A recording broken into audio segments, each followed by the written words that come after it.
Welcome. This is DiversiTV, a weekly interview show broadcast live from Lane Community College. I'm your host, Mark Harris, and I'll be introducing our guest shortly, William Wise. If you are new to DiversiTV, welcome, and if you are a regular viewer, welcome back. DiversiTV basically focuses on our mission, and we choose to accept it, is to illumine everyday diversity issues and give the mic and the camera to those who don't always get it. This season and the seasons of DiversiTV roughly correspond to LCC terms. This is season 9, so we've been doing roughly 3 years worth of these shows and have about 90 shows in the can, so to speak. We've been looking at this season, our guests have looked at Hispanic issues with a multicultural liaison, Latino youth perspective, and tonight we're going to look at a class perspective with William Wise from St. Vincent de Paul First Place. Just to set this up, are you at risk at becoming homeless? So if you were unemployed or temporarily disabled, do you have enough savings to live on for 3 months? If you were laid off today, could you find another job with comparable pay in our area? Do you spend less than 1/3 of your income on rent or mortgage payments and utilities? Do you have low credit card balances that would not default if not paid for a few months? Could your extended family help you out for several months if something happened? Are you covered by disability, car, and or medical insurance in case of a serious illness or accident? So if you answered no to more than 2 of those questions, you're potentially at risk of homelessness. So who the homeless are, these are some local shots of some of the faces of homelessness. If you hear that word, it raises the stereotypical image of, the canners and the signers at freeway off-ramps and, carrying bags and pushing shopping carts. That's actually 10% of the actual population. So who is homeless? Individuals, including children and youth, who lack a fixed, regular, and adequate nighttime residence. People who sleep by rivers and in illegal makeshift campsites, who live and sleep out of their cars, sometimes staying up all night in 24-hour restaurants, and seeking temporary refuge in abandoned buildings and newspaper boxes, for your youth, for example. Sometimes pool their resources for motel rental, camp in a relative's or neighbor's yard, and live in emergency or transitional housing. So 94% of the homeless in Lane County are actually from Lane County. So these are neighbors, family, and friends.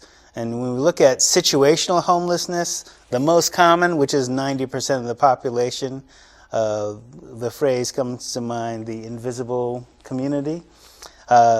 On the streets, they're on the streets because of an acute life crisis: divorce, domestic violence, eviction, job loss, or medical crisis. So these are individuals or families with no place to go, but among the chronic or long-term homeless. So our guest tonight is William Wise from St. Vincent de Paul. Welcome. Thank you, Mark. How did you come to, where are you from? Let's start there. I was born in Southern California, Long Beach. Long Beach. Okay. How'd you come to Oregon, Lane County?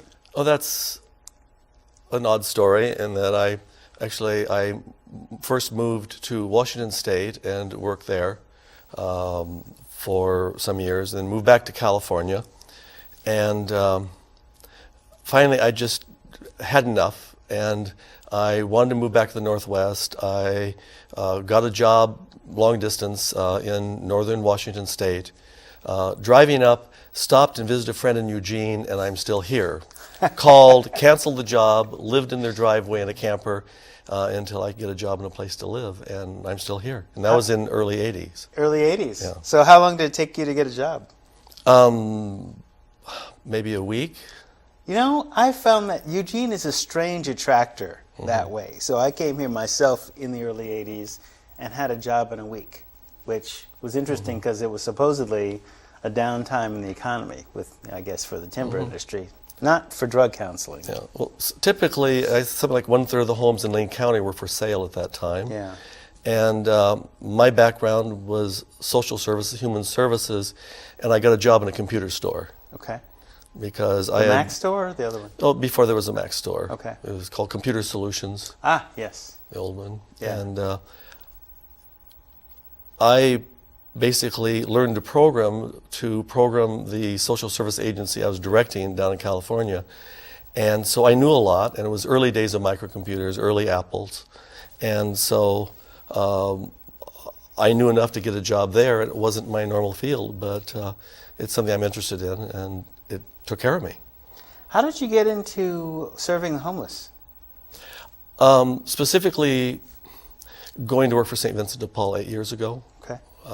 My first job with St. Vinny's was overseeing a contract that they had with the city of Eugene, still have, where we're first responder for police calls of people living in vehicles on the streets, and also places for some of the people to park and camp. And I took over that program 8 years ago. And after The camp by Wistec? That one, for example? For example, that's Yeah. one of them. Yeah. And so I ran that program, and then when the director of First Place Family Center left, I was offered the position, and that's where I'm at last 5 years. In some of the materials you sent me to prepare for this, in the context of homelessness, how does, there was a phrase in there, everyone always does the best they know how to do all the time based on their beliefs about themselves and their beliefs about the rest of the world. How does that fit reality in terms of solutions to homelessness? Big question. Big question. I mean, back up just a notch and say there's this old saying that nobody believes till it happens to them or someone they know, which is that everyone in the country is 1 to 6 paychecks, with very few exceptions, away from being homeless. Yes. And like the list you gave earlier, could you live 6 paychecks with no income and still maintain? And so in this last economic downturn, we've seen folks who were once donors coming back for help. Yeah. There's been a big change around that. So things happen. People lose their housing. Sometimes it's just the economy. Sometimes people have made maybe less than the ideal choice, and the outcome of their choice is they end up losing their job and then maybe losing housing.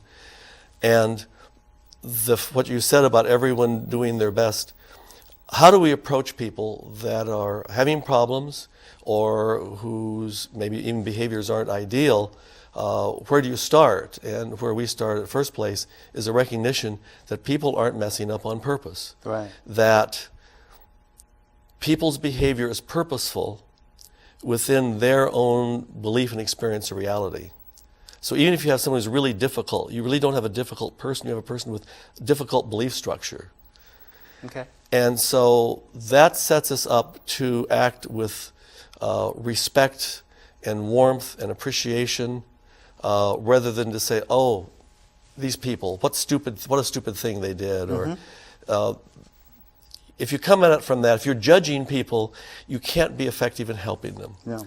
If you understand best you can what's going on and how their behaviors have made sense, you can perhaps help people expand their beliefs about themselves or their beliefs about reality.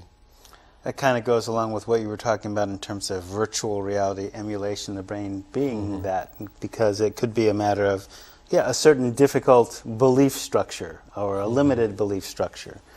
And especially when you then bring in the whole thing of whether somebody's addicted or has something neurochemically, let's see, a friend of mine referred to that as neurochemical diversity. Yes. Okay. There's a whole movement there, in fact, saying just because I'm mentally ill doesn't mean I can't at least sometimes make or participate in my own choices. Yeah. I mean, well, mentally ill. I mean, what does unquote. that mean exactly? I mean. Yeah. And I guess the best phrase is brain disorder. It's again biochemistry that the reality they're reacting to may be a little different than the one you're reacting to at the moment. Yeah. Well, I think I was approaching it more from the idea of how do you make a sane adjustment to an insane situation that you weren't prepared for? Yeah. How precisely are you supposed to do that when society doesn't give you the model for doing that and then makes judgments and assumptions? I mean, that book that you made reference to about why they kill, and the author's conclusion is they kill because they interpret the situation as calling for killing. So they were taught to interpret situations that way. So, using that logic chain, they're homeless because, how do you move from one social class to another? Or, let's step back. Yeah. What is your working definition of social class within this framework? Well, again, I'll go sideways for a moment. I do Good. that a lot, I think. Yeah. When I look at the clients that come through First Place, the majority of them come from what you consider a working class background. Okay. And they've tended to not have strong community connections with family organizations. They tended to maybe have more marginal skills or experience. They've been more fragile, and any kind of bump could cause them to lose their housing. Yeah. Okay. And we've been quite successful with this population. And all these folks, let me just say, when I talk about class stuff, it's a huge oversimplification. Everybody's us. Mm-hmm. There's nobody who's not us. Mm-hmm. And so there is no such thing as the homeless. Right. In fact, we've changed our language at the center, and we don't talk that way anymore. What we say is that we're working with families with children who are in transition due to homelessness, job loss, health problems, or other critical issues. And so it's people who are in a process. But we found that there was a subset of folks that we weren't effective with. We didn't know how to get good traction with them. And sometimes we're in judgment of them, people who made more dumb choices maybe than we thought. And about a year ago, we had our own kind of revelation that these are folks coming from multi-generational poverty. And that's where you start getting into a class issue, that the myth of America is we're homogenous and you can start anywhere and end up anywhere, and that's like a smooth ride. But there are real barriers. And I mean, I think, okay, you look at Bill Gates, who has money, but he really doesn't belong to that upper class group of folks. He's not a Rockefeller or Carnegie. And he could never be, no matter how much money he had. There's a barrier, there's a wall there. Yeah. And in some ways, there's a wall almost significant between people raised in multi-generational poverty and the basic working class group of folks. Which is above them.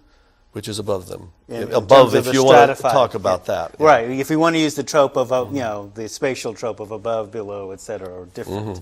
And so we're looking at layers of society that have their own particular challenges, that have their own particular survival strategies that have evolved to help them survive within their context, and the things they know to do, and the skills that help. And then there's a lot of ways to layer it, but you can look at working class folks that are basically hourly wage people, and may even be fairly skilled. And then in some models, anyway, they talk about then middle class is more like college educated manager, store owners, and there's maybe a couple layers here. And then you get up to the higher layers, and they're the Bill Gates and folks that have a lot of power and a lot of political issues and stuff, but they're not the top layer, which are the old culture, the old money, the real, in some ways, I don't know what you call it, the backbone of many of the politicians come out of that, Right. certainly like the Kennedys and the like. Kennedys, Bushes, et cetera. And moving between these is not trivial. No. Or easy.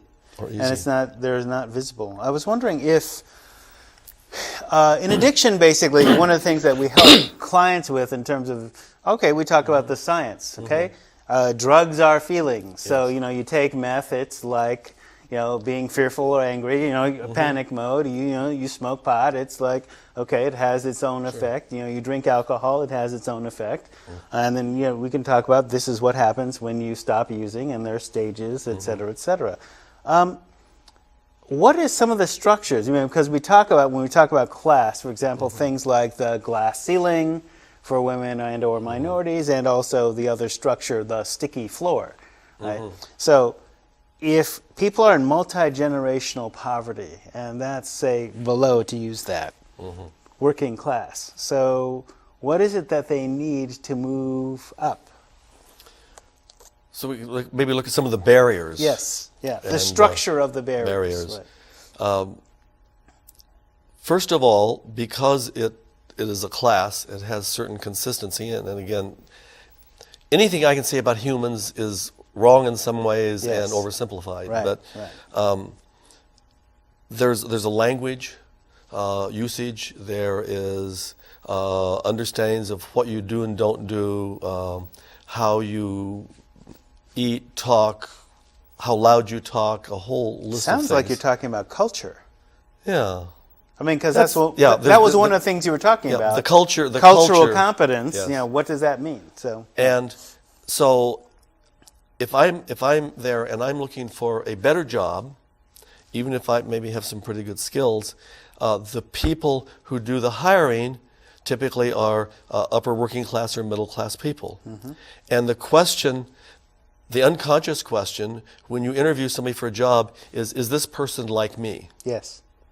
And if fit, they talk about. Is it a good fit? Yeah. And if the answer is no, you don't get the good job. You may get the garbage collection job or something, but you don't get the job that has respect or an adequate income from it. And so one of the major people who's bringing this to light in this country and who actually lives in Portland area is a woman named Donna Beagle. Okay. She has a PhD in education. She comes from multi-generational poverty, driving up and down in the Northwest, picking fruits and vegetables, being in the back of the classroom, washing clothes out in gas station sinks, this whole world. And in her own story, she was, I think, 27, had 3 children, one of them had died, her marriage had ended, and she wasn't terribly literate, and she thought, if I got a GED, maybe I could do a little better. Okay. And she was in one of the first pilot projects for women in transition.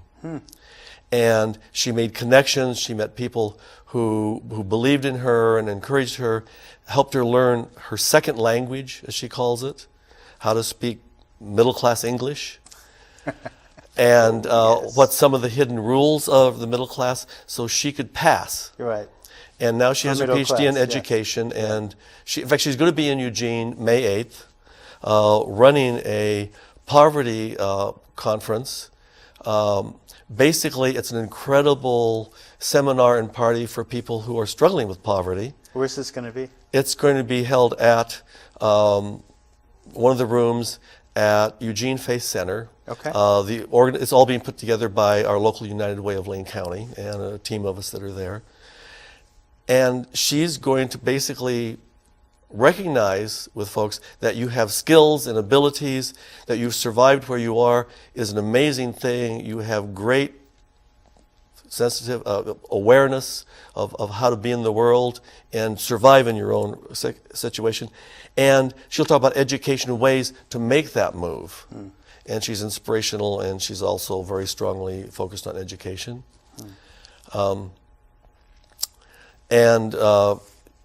She just talks about her own process of learning how to move in the middle class. Another illustration, her niece, who now has her master's degree in communications, she helped her niece do this journey after she did it, talks about being in college, and the other students that she was with came from she had a scholarship from fairly well-to-do college, and they were going on some kind of school-related trip to Atlanta. And the airplane lands, and she gets off the airplane on the tarmac, and she goes, boy, oh boy, this is like being in a laundromat. And the other people stopped and stared at her. It's like they had not been in a laundromat. The language, the experience base was different. Right. It's like being in a laundromat. Wow. Go to slide. So,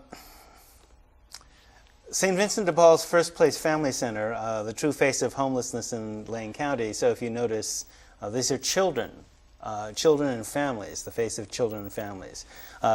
First Place's mission is to provide services and support to homeless and low-income families with children, which is one part of the homeless piece, and clearly a niche. So in terms of some of the center goals, as this slide talks about, and let's chop this up in a second as soon as I read this, to immediately remove fears around basic survival for homeless families with children so they can focus on gaining income and adequate housing in order to, again, become productive members of the community. Now, yeah, to that end, there's a day-night shelter, food, clothing, showers, laundry facilities, cooking facilities, respite childcare, telephone and fax access. I've seen computers there too. So, personal hygiene supplies, mail and message service, and public transportation assistance. When you talk about removing the fears around basic survival, I mean, that can be an issue. Obviously, your family with kids, you've been without the paycheck for 6 pay periods or whatever, and then how am I going to feed the kids? How am I going to do all those things? So it seems like the center does help with that. But what about in terms of looking at moving to the next level and preventing that situation from place? So you can return to us now. Thanks. I mean, we're touching here basically on Maslow. Okay. And so if you're fearful about the very basic things, you can't think about the bigger picture. You tend to be tunnel visioned.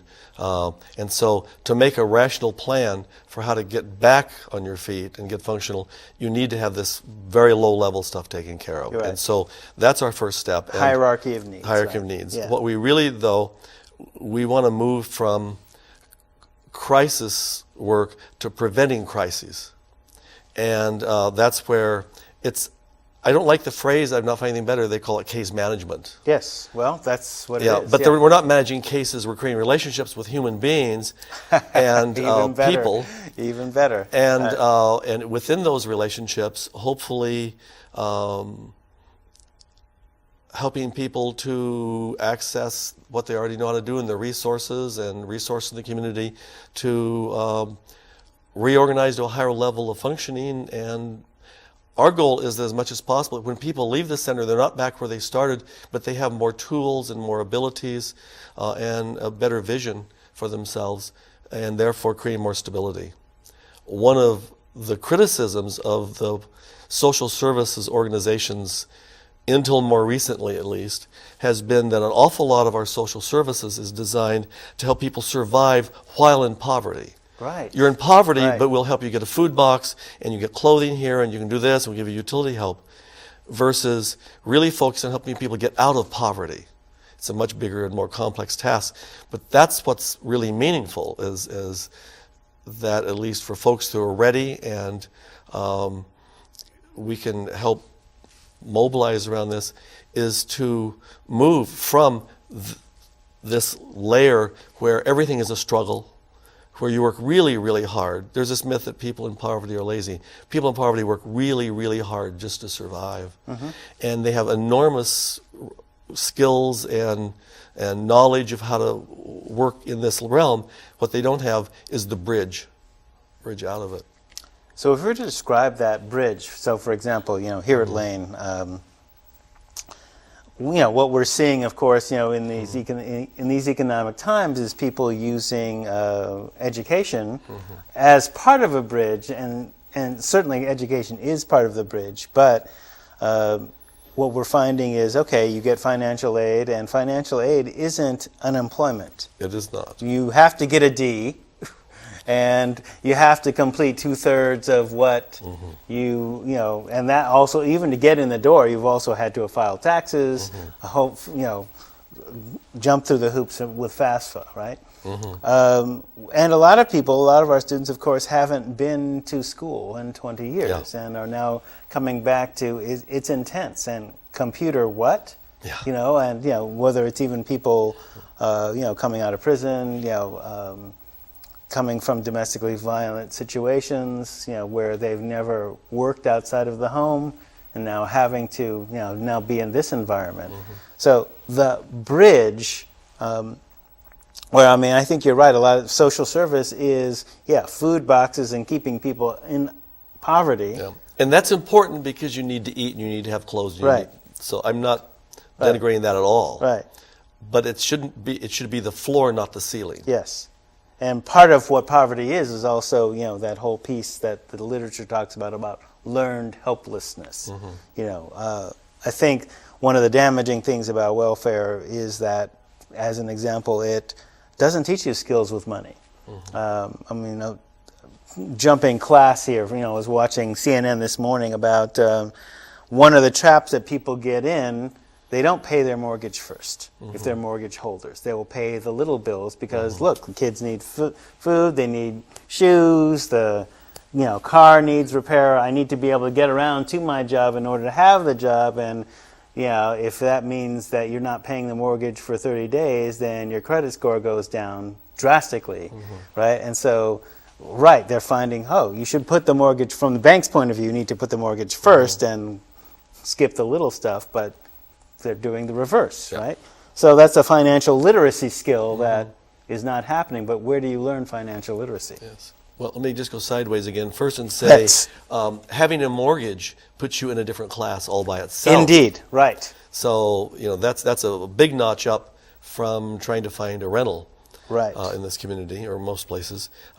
And OUR Credit Union actually does a magnificent job around financial literacy. And they have classes, and those classes, and OUR is aimed at people who are working class and below. Again, I hate those terms, but and they have programs where you can start saving a little bit, and then they make a little loan, and there's a whole program there. And they're, in our community, I think, the #1 place to teach financial literacy to people who don't have it. So when people are accessing your services, families, children and families, who are about 40% of the homeless population. So, for example, let's go to slide again. So who are the homeless? This is a presentation you sent me. This is from the city? From the city. Okay. So single men and women, 50% of the homeless population, poverty, underemployment, and lack of affordable housing, with conditions of mental illness, substance abuse, and gender inequality. Then families with children, 40%, fastest growing segment. There's poverty, lack of affordable housing, low-wage jobs, domestic violence, gender inequality, and single parents. Youth, 3 to 5% of the homeless population, so there's family poverty, physical and sexual abuse in the home, and rather than invoke a person by name, having worked in this county for the last 25 years, a level 7 kid. Now, what a level 7 kid is simply an acknowledgement by the system that if you're a teenager, we're basically going to ignore you because you ain't a little kid being sexually abused because we ain't got no place to put you and no money to put you in anywhere anyway. So, sorry, you get starved to death and become a statistic in the newspaper. So a lot of youth naturally then try and escape that situation, and they're on the street. So residential instability, and also the foster care system, which is not necessarily an adequate system. Veterans are a large part of the homeless population, 40% of homeless men. Poverty, housing, unemployment, lack of medical and mental health care, especially if they had a dishonorable discharge. So a number of my students who are taking, for example, the addiction class, all of the vets basically say, look, the military encourages substance abuse and basically ignores substance abuse as long as you're doing your job. Yeah.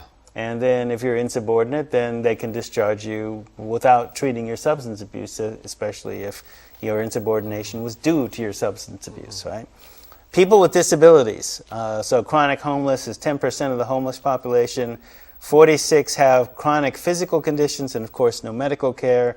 Poverty, unemployment, and difficulty accessing SSI and SSDI. 12% a minority group, so 12% of Oregonians belong to a minority group, and they're overrepresented among the homeless and poor. So, of course, added to all the other conditions of class, you have the intersectionality of racism, discrimination, education, and poverty. And then the elderly, which is yet another, you add age to the mix. Right? Are you overwhelmed yet? No, good. No, not at all. Okay. Not at all. Just add it to the mix of things that you have to look at. So 10% of the homeless population, poverty, housing, rising health care, and prescription costs, because that's another piece that you have. to deal with. And let's cut back to us. So you're just looking at one piece. That's families with children.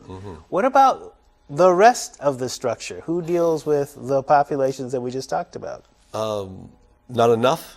Yeah. St. Vincent de Paul also has something called the Eugene Service Station out on Highway 99. Okay. And that is a small facility, no overnight care for people who are 18 or over and who don't have children in their care. And so it's like the population gets divided between the families and everybody else. At first place last year, 2009, we saw 462 families, over 850 children represented there. The service station a year sees 4,000 to 6,000 separate individuals pass through there in a year. That's unduplicated. Unduplicated. Huge number. Right. And you have really two groups. You have people who are there every day, maybe year after year, it's their day shelter. And then you have folks who come in through the community and come and get some help and then move on. And I've worked there before. I started out directing both First Place and the service station, which turned out to be two more than full-time jobs, and we have someone else doing the service station now. But what I observed when I was there is I figure at least a third of the folks there have a chronic untreated mental illness.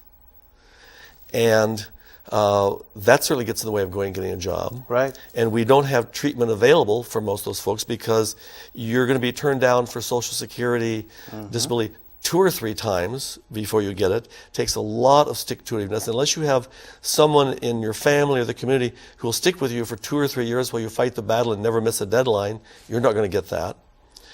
Psychiatric medication can easily cost $1,000 a month. Easy. The health plan doesn't cover most of those folks. Okay. Then, like, say, people with physical disabilities. I'm thinking of a man an awesome artist, a wonderful guy, but he has cluster headaches. And so when those hit, he can't go to work.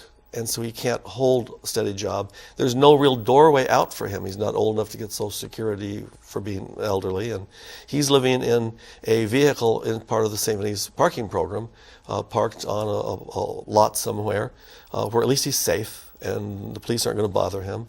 And he can survive. But that's... When we talk about people falling between the cracks are actually Grand Canyon. They're big. They're big. And I mean, they're structured. They're in the structure. They're in the structure. Yeah. And again, if you judge people, you can't effectively help them. And so if you look at the single person on the street corner with the sign, or the person in the center who has some problems with substance, some problems with mental disorder, if we would call it, or some type, what are the real life options for them? It's so easy to say, well, why doesn't this lazy bum go get a job? When people right now, with very high skill levels and lots of experience and all the knowledge of how to navigate the middle class, if you will, can't find jobs. Right. We're talking about, PhDs who are baristas at Starbucks, if they can even get work. If they can get that. Right.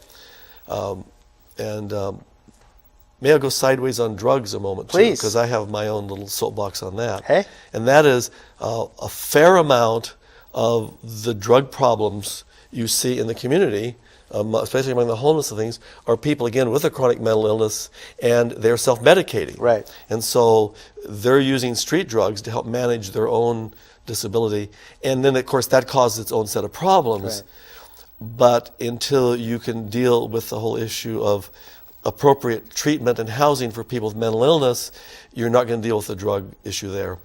Then the other part of it is, if you can imagine yourself as homeless and without skill or education, so without hope to speak of, and you're living under a bridge, and you're afraid of the other homeless people, and you're also afraid of the police, and you're cold and you're hungry, there is a quick fix for that: methamphetamine. Right.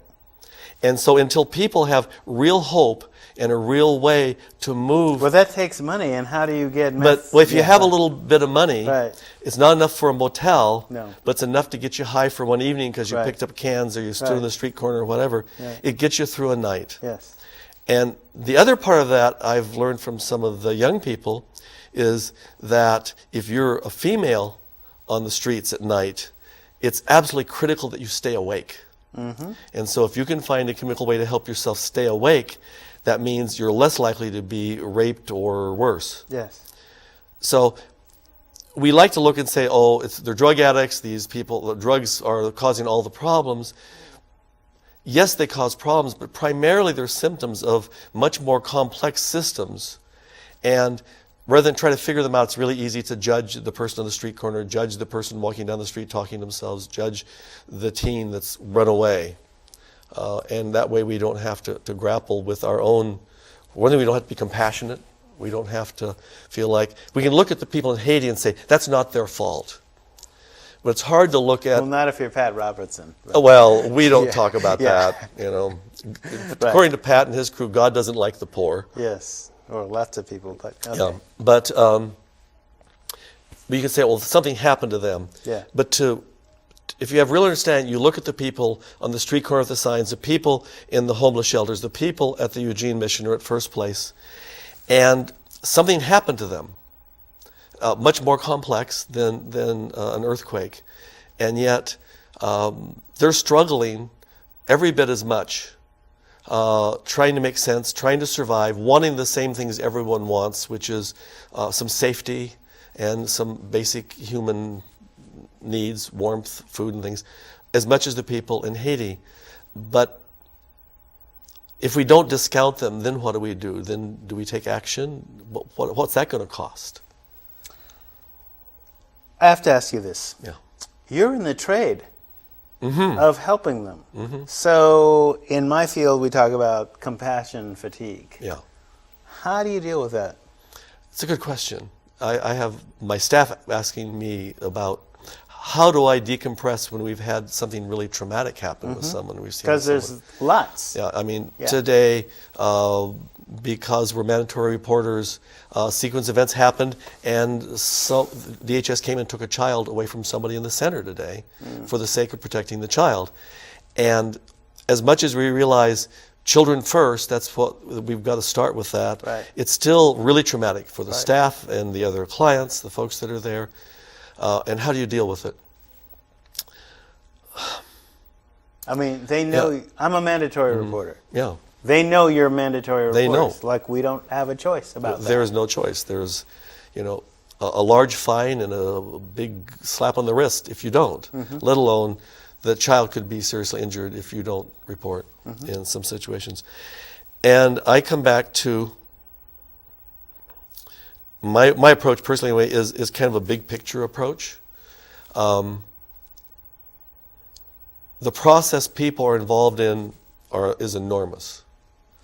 I feel like we're really skilled. In fact, I feel like at First Place, we're consciously pioneering other approaches and ways to help people more effectively, and really wanting to refine that and spread that. I come into the center out of 20 years as a private practice counselor and co-owner of a personal growth seminar. And there's a lot of what's been learned about how to help people change in that field that hasn't really made its way to be applied to something like a homeless shelter, and we're trying to build that bridge. Because of the class issues. Yes. I mean, Well, when I ran seminars, you had to have a few $1,000s to take them. definitely, right. You know, Asked the forum, et cetera, right? I mean, just having gone through that too. So we're trying to build these bridges, but to realize that I can do something, but no matter how skilled we are, our power to bring permanent, ongoing change is really very limited. And so I found That's a hard one. It is. So I found my own way to trust people's process. And sometimes we plant seeds, and sometimes we get to harvest, especially in a center like this where people come and go. You don't very rarely get to do both. Well, you've had donors come in as clients. Yeah. So that's a change in class. That's a change in class. Right. And people who haven't had to access services before, they've never had to ask for food stamps and things, are really stressed. They tend to come on up front as angry because they've done everything right. They followed all the rules, and now they've lost their home, and they've had to give away the dog, and they're living with their kids in a car if they're lucky enough to have a car, and that's something to be angry about. Cars running, all that other stuff. Yeah. Right. But to understand that there's a larger process going on, and that if I believe that somehow we had the power to save people, then we'd be way more frustrated and more burnout.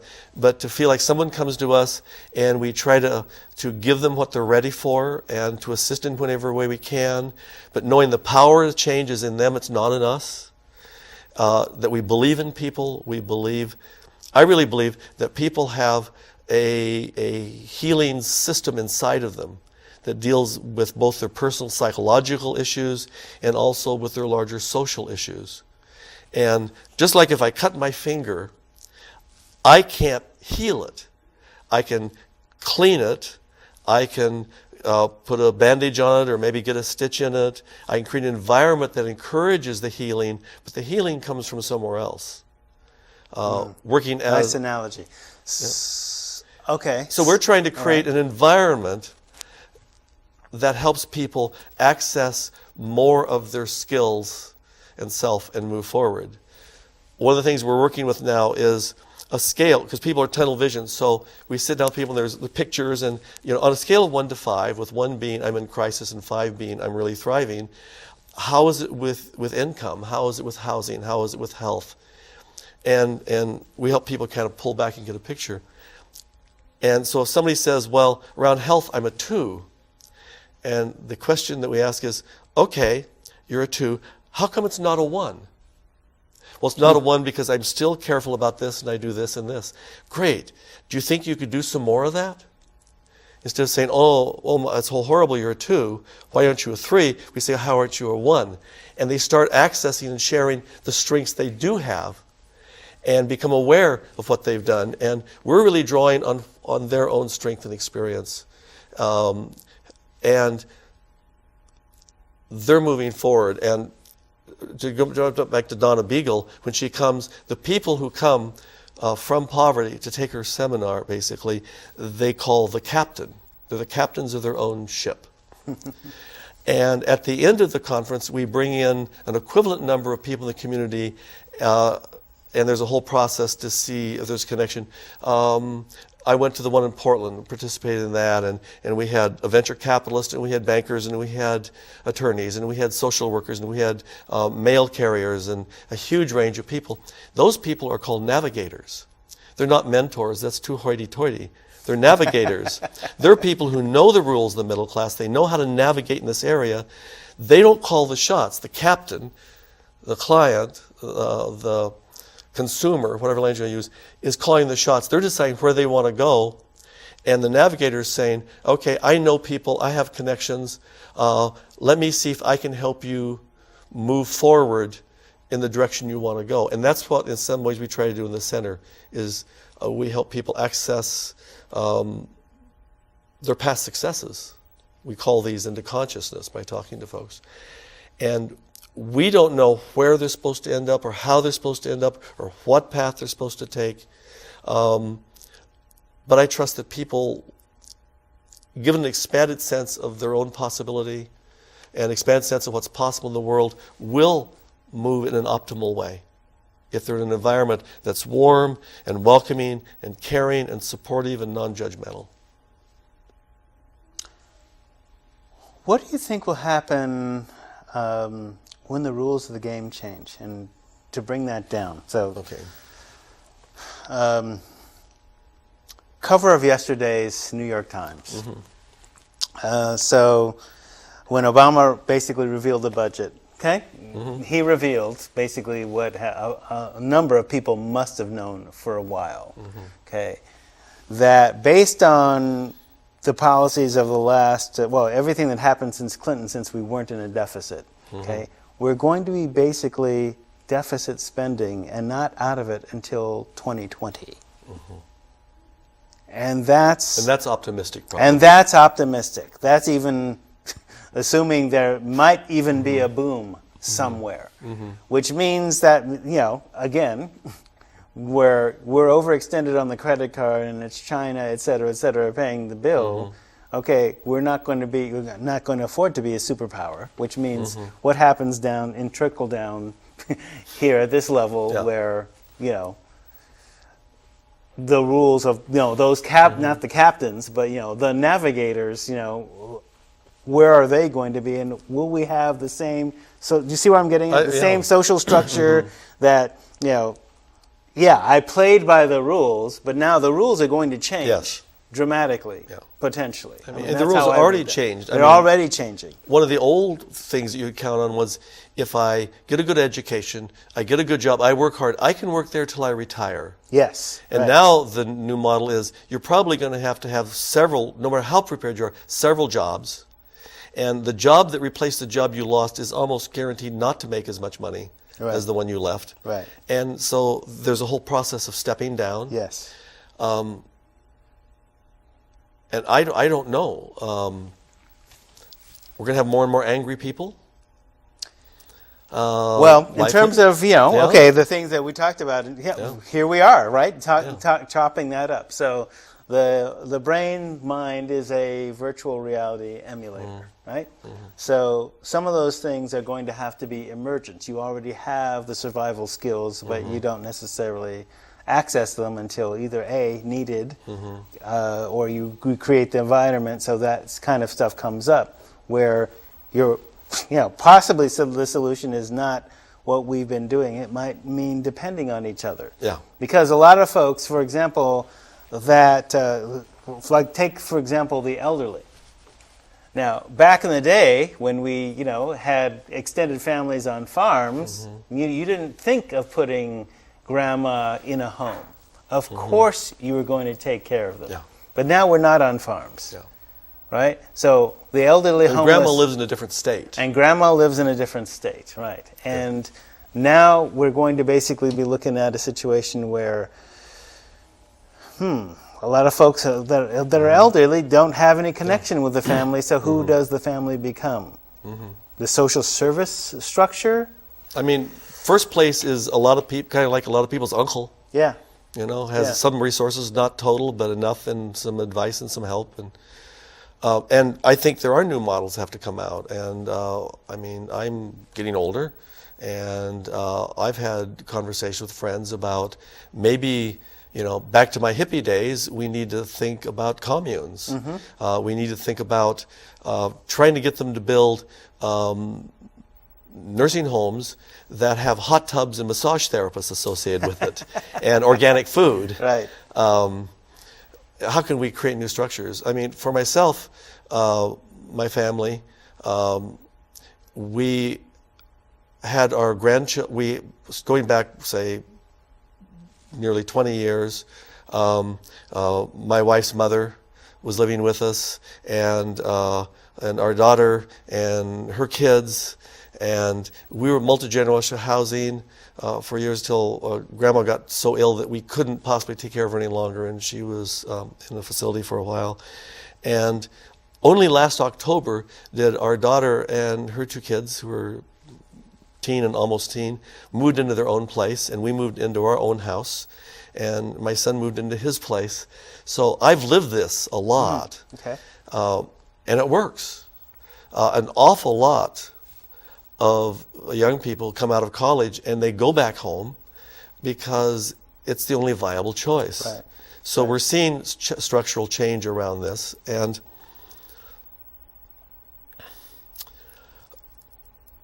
we almost need to pull back for big picture. Times of change are really scary and disruptive.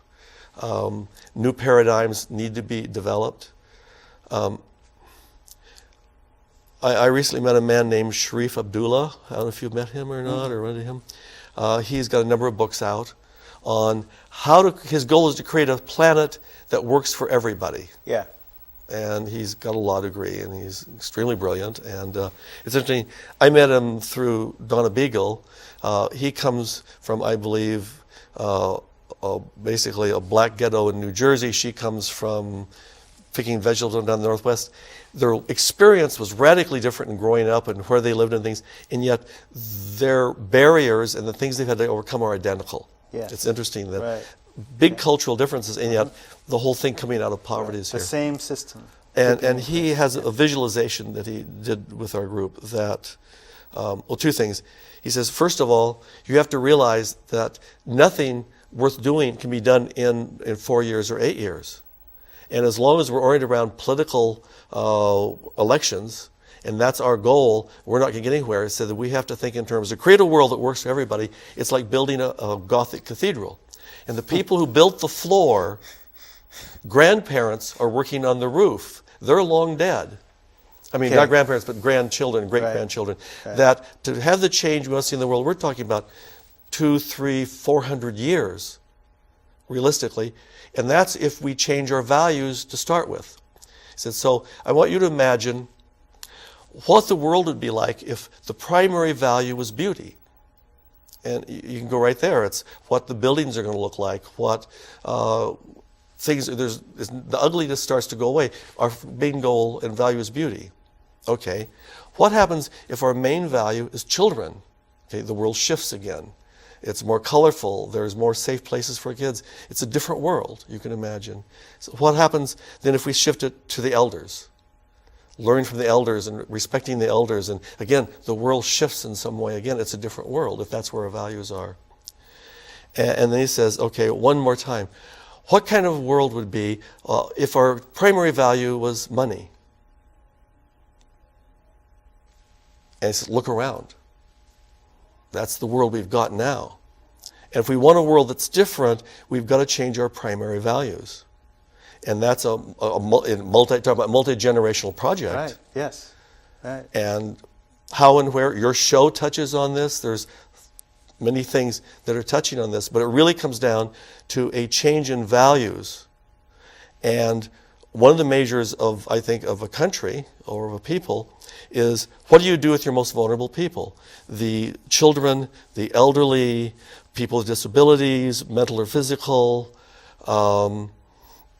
How do we treat these folks? How do we take care of them? What you've done to the least of these, you've Yes. done to me. Yes. And what's the pay scale taking care of these folks? Right. That's a measure of That's our another value. one, right. And the answer is not very good. Not very good, right.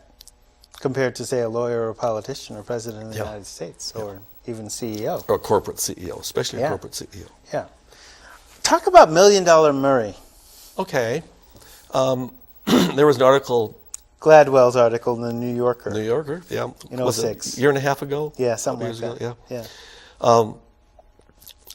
Basically, some folks got together and they decided they were going to look at the true cost, shall we say, of homelessness and the like. And they picked a guy named Murray Barr. right, in Reno. Yeah. And they tracked him for 10 years until he died. And they found that, Murray had problems with alcohol. And he lived in the street a lot. And sometimes Murray would get sick. And if you're living in the street and you're malnourished and you get sick, you get really sick. So that's a long time in intensive care and the like. And while we don't have good medical coverage, they won't let you die. If you show up at the emergency room, they just won't work on you before you're in bad shape. And of course, Murray would get arrested. And I'm familiar with this because my stepson, Michael, is 43, and he's been pretty much on the street with chronic mental illness since he was 19. And so we've seen him end up in the hospital and end up in jail for sleeping on somebody's porch or other things like this. And so they tracked what it cost, best they could tell, to take care of Murray. And there were a couple of times when there was a program so they could put him in a little apartment somewhere for a while. And typically he would quit drinking or quit over drinking there and stabilize, his health would stabilize. But then the program would be up, the transitional housing would end, and he didn't have skills to make a living. He wasn't old enough for Social Security. Would end, so in 3 months, 6 months, a year, 2 years, whatever it was, he was back out in the streets. And when they got through it, they counted up over $1 million that was spent to not take care of and really help Murray. Cost over $1 million. And there's no question but that this 10% of the folks you mentioned that have chronic problems or chronically homeless, they cost us all an enormous amount of money. But they cost us some through the police, and some through breaking and entering, and some through in the emergency room, so we pay for it with our health insurance, our medical costs. And because those costs are spread, we don't see them. Right. But even if a person has no compassion, it makes financial sense to take someone like Murray, give them a low-cost apartment, pay for it, have somebody come in once a week to clean up, and maybe even a case manager come in and help him stabilize and make progress. And that's called Housing First. And St. Vinny's has a couple of Housing First programs. One of them is called Vet Lift, and the other is just called Lift. And we're seeing people come into Vet Lift. You need to have typically a mental problem and a substance abuse problem and be homeless. We're seeing people leave that already into other housing with solid jobs, because it's hard to quit using if you're living the street. Like I said earlier, you know, it helps you survive. We're going to have to leave it there. Okay. For the moment. You can donate to First Place. Oh, please, yes. All right. We wouldn't be there if it wasn't for the generosity of the community. Thank you for coming. Thank you for asking me. Sure. If you like what you've seen, contact us at live class at Lane CC. Put DiversiTV in the subject line, and we will continue doing what we're doing for as long as we have a television station. And we'll continue in some way after there is no television station. So go well, stay well.